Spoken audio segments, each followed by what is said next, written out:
আজকে একটা বক্তব্য শোনাবো আপনাদের। কার বক্তব্য, কি বলেছেন তিনি, আগে সেটা জানাই।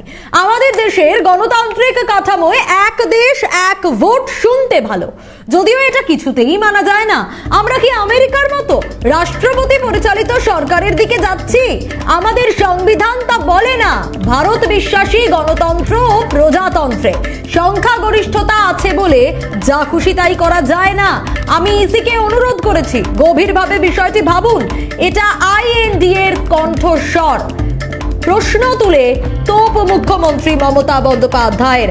আইএনডিআই এর কণ্ঠস্বর বলে প্রশ্ন তুলে দিয়েছেন আজ মুখ্যমন্ত্রী। কি বলেছেন শুনুন।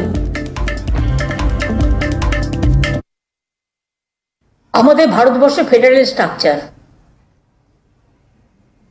বিভিন্ন জাতি, বিভিন্ন ভাষা,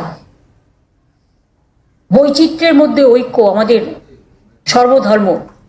এক একটা স্টেটে এক একটা রিজিওনাল প্রবলেম আছে, এক একটা টাইমে এক একটা স্টেটে ইলেকশন হয়, অনেক সময় গভর্নমেন্ট হলেও আবার কিনে নেওয়া হচ্ছে। এই যে প্রবলেমগুলো আছে, একসাথে ইলেকশন করলে আমার কি, আমাদের তো ভালোই, একবার খাটতে হবে। কিন্তু প্রবলেমটা কি জানেন? যদি কোনো স্টেট মেজরিটি না পায় সেক্ষেত্রে কি হবে? তাহলে কি আমরা প্রেসিডেন্সিয়াল ফর্ম অফ গভর্নমেন্টের দিকে চলে যাচ্ছি?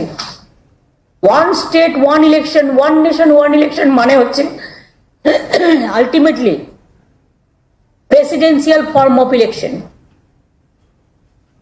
যেটা আমেরিকায় আছে। আমাদের ভারতবর্ষ কিন্তু সংবিধানে সেভাবে প্রতিষ্ঠিত নয়। আমাদের ভারতবর্ষ গণতান্ত্রিক দেশ, প্রজাতান্ত্রিক দেশ। সুতরাং আমাদের এখানে যে স্টেট আছে, এক একটা সময় এক একটা স্টেটের ইলেকশন হয়, কেউ স্টেবিলিটি পায়, কেউ স্টেবিলিটি না পায়। এমনকি ভারত সরকার যদি স্টেবিলিটি না থাকে তখন কি হবে? ভারত সরকার পড়ে গেল, সঙ্গে সঙ্গে স্টেটগুলো পড়ে যাবে। ইলেক্টেড গভর্নমেন্টগুলো যে 5 বছরের জন্য ইলেক্টেড হয়েছে। সুতরাং এখানে ভালো করে চিন্তা করে, আমি মেজরিটিতে আছি বলে আমি যা ইচ্ছা করে দেবো, this is not fair. I will request the election commission to see it very sincerely.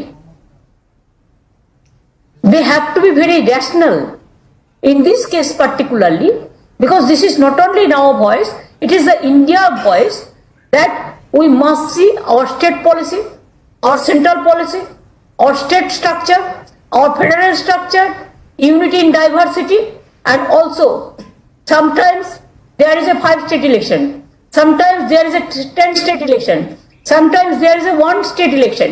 Even you have seen that how the central government toppled 3 government within 3 years. Who can give the guarantee that if one India, one nation, one election, it happens? Of course, I appreciate the language, but I don't appreciate in a practical sense, because it is not possible, it is not acceptable, and it is not correct from the point of federal structure point.